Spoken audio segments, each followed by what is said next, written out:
Howdy guys, welcome to the Rash Child channel. I'm Ash and today we'll be looking at programming drums in Logic Pro.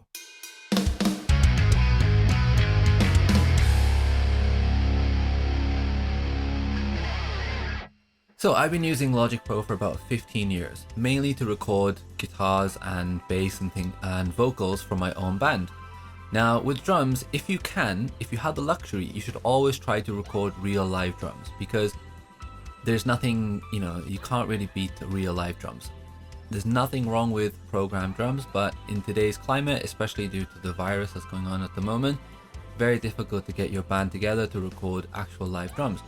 Now, today I'm going to try to cover a few stages. So for example, number one would be you're just a bedroom guitar player, you just want to make demos for yourself and you just want to have better sounding drums.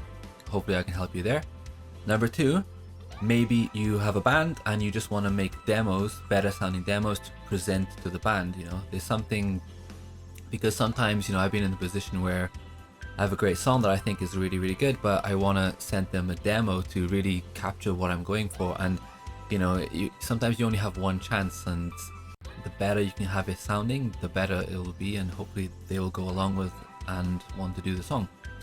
And the third one is if you want to actually release a track, with your band, but you want to use programmed drums, how to export the stems and be able to use them for mixing, to have like you would a live drum kit, kick, snare, tom, how to export those and have them ready to be mixed. Now, today we're looking at GetGood Drums. I like them because not only do they offer, fantastic packs, they do have very CPU friendly one kit wonder packs is what they're called. There's rock, heavy fusion and metal and things like that. Those are really, really good for having, making demos, and there's only, there's one kit, there's one kick, there's one snare, etc.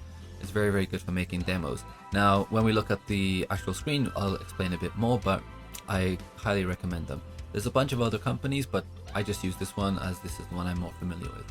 Now, of course, this is a Logic Pro video, but I'm sure you can apply this to your DAW, whether it's Reaper or Pro Tools and Cubase, etc.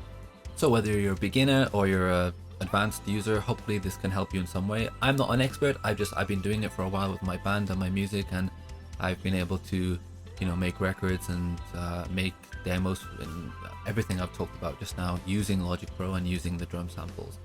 Alright guys, so let's begin with the beginner stage. Right now, imagine that you've got you've recorded some guitars and some bass. So for example, I'm using one of my band's previous unmixed raw guitar files, which you can hear right now.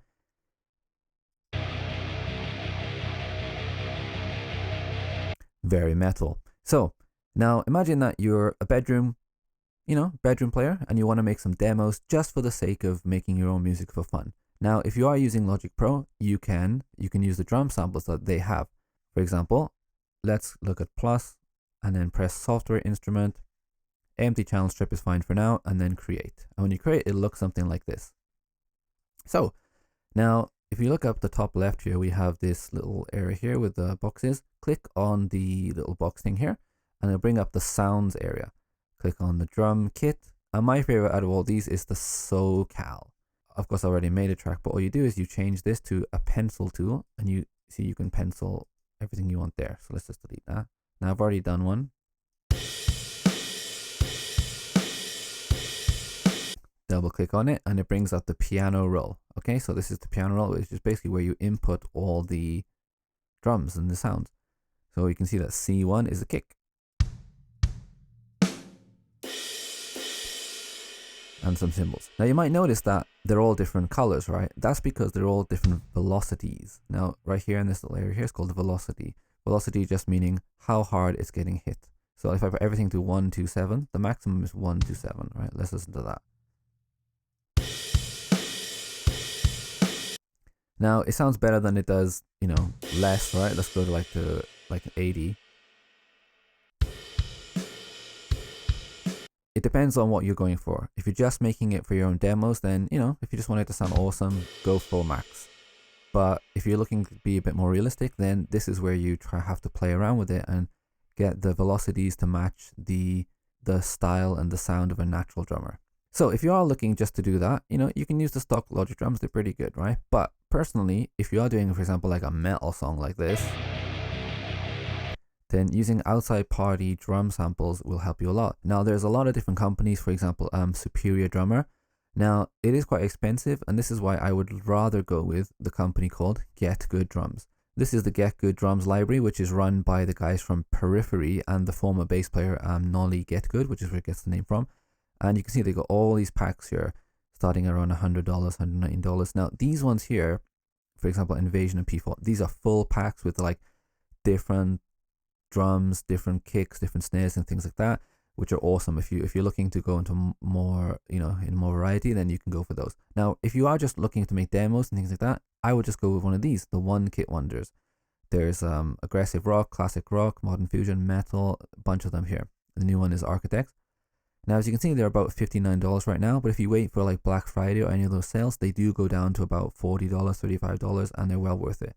I'm using the metal one, and what you do is, if you want to use these, you need a thing called Contact. Now, this is Contact 6-player, the free one.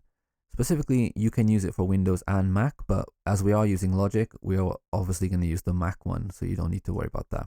Install Contact, Native Instruments, and you need this thing right here called Native Access. Native Access is just where you input the serial number and then you can register your product. I don't really want to go into that, but it's very, very easy to do. If you have a problem with it, just YouTube it, how to input everything.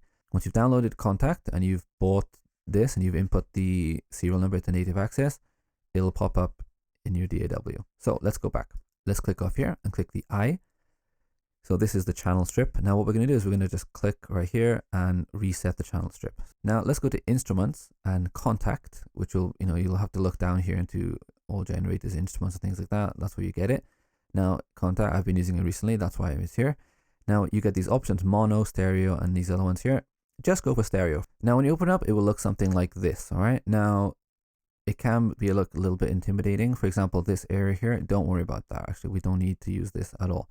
Now, you can see right here, it says full kit, settings, groove player about. Now the groove player is really cool because if you're just looking to jam along with some tracks, you can just put these on, click on those. And it just gives you some things to play along with. We're not focusing on that today though. Now let's go to the full kit. Oh, well, did you notice something? For some reason, it's a tom playing. That's because in Logic, look at the settings. Double kick, the kick is on C0, where our kick is on C1. So what we do is go to settings, go to load presets, change invasion to GM. And when you press play now,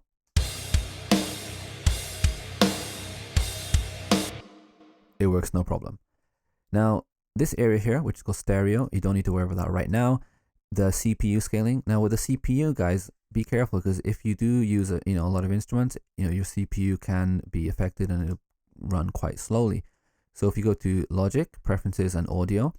Now, as you can see, my buffer is quite high because I'm using programmed drums. And when you're recording like an actual track, like a vocal or a live guitar, try and go as low as possible without any, and you'll reduce the delay and the latency and things like that. But for now, we're just going to go for the highest one. Now, you also have the master volume and the reverb. We don't need to worry about that right now either. So once again, if you're just a bedroom player who just wants to make their own songs and have their own things, I highly recommend using this. So let's listen to this, ready?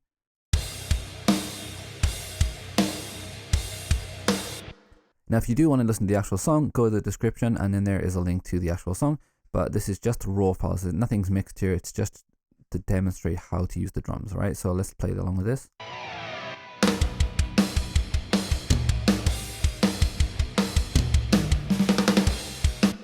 Okay, now let's listen to that. Let's mute the music. Now, if you notice, of course, there's a lot of different colors here, different velocities, but what these One Kit ones do not offer is things like flams. Now, flams are really important if you're a drummer. Now, the easy way to do it is just to make one track like that, or as I've done here, just make one little track and shorten it, and then do it again here and just move it on, and there we go. Very cool, right? You can also do tom flams by just putting one tom here and putting one a bit later. So listen to that one.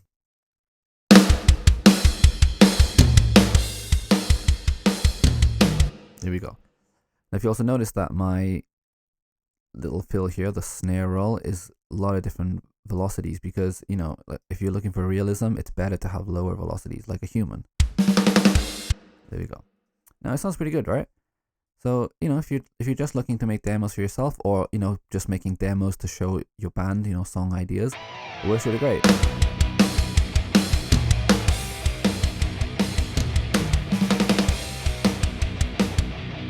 Cool.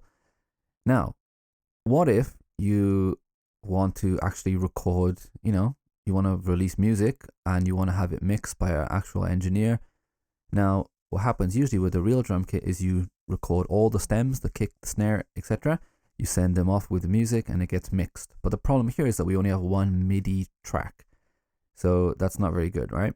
So how do we do that? How do we get the tracks to be able to be mixed by an actual engineer? So what we do is go back to Contact. This time open up Contact and do not go to stereo. Go to multi-output 16 times stereo and click on that.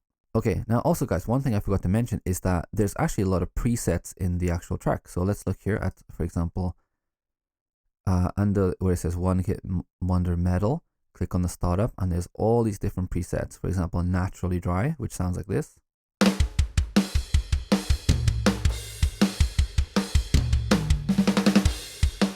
Okay, and there's one which I'm going to use today, which is called Reverb Punch, and I'm going to turn down the reverb a little bit.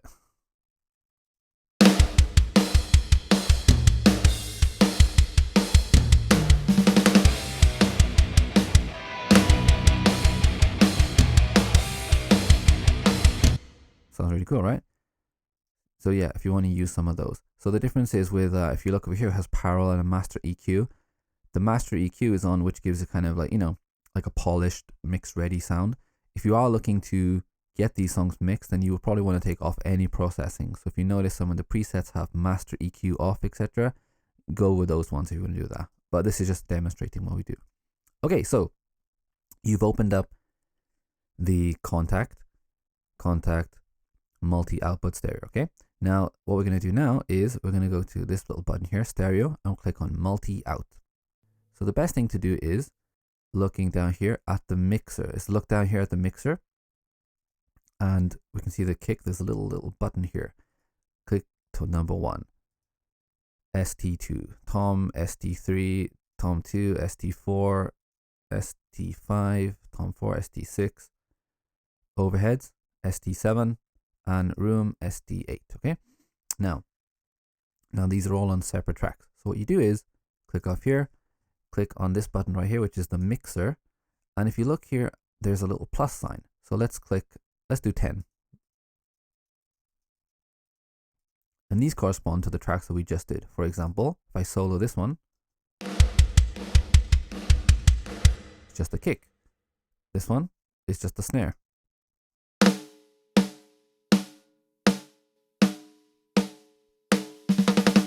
These are quite loud right now. Let's turn this down.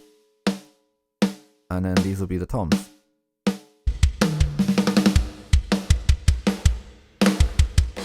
7 is the overheads, 8 is the room.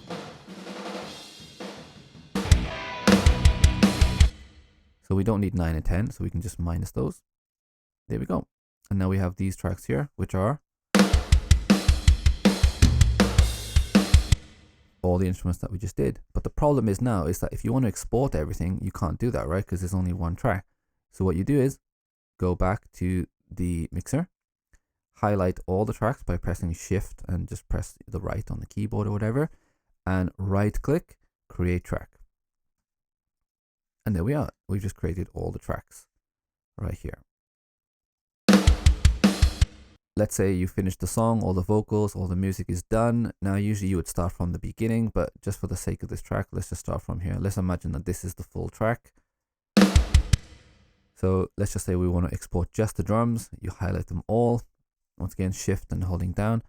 Go to File, Export, then 8 tracks as audio files. There's a shortcuts, of course, but you can learn those by yourself. All right, so just for example, I made this folder called drum tracks. So you can make a folder here. You can name it whatever you want. let's call it drum tracks. There's already tracks here, but I'll do it again. Now export cycle range only. Keep it there because that will export only the inside the yellow parameters. Then normalize, turn normalize off. We don't need to do that. This is going to be mixed, and then you just press export. It'll export the tracks, and you're done. And then you can send those off to be mixed by, you know, whoever's going to do it. So there we go. Now, hopefully something there helped you. You know, there's a lot of basic stuff there, but hopefully if you're just starting out and you're looking to make better drums and better sounds, that's probably a good starting point, and I hope this video helped. Just for fun, let's have a jam with the drum, shall we? I'm going to use my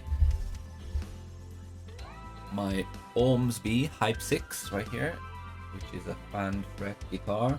Looks amazing, right? Let's just jam along to some drums, shall we? Now the track that I'm doing right now is actually featured on my band's album. It's called Devil's Honey. My band's name is Never Tell. You can check it out on Spotify, YouTube, etc. But for this instance, we're just going to demonstrate the drums. I made up my own drums, recorded the bass and the guitars, and let's just have a play, shall we?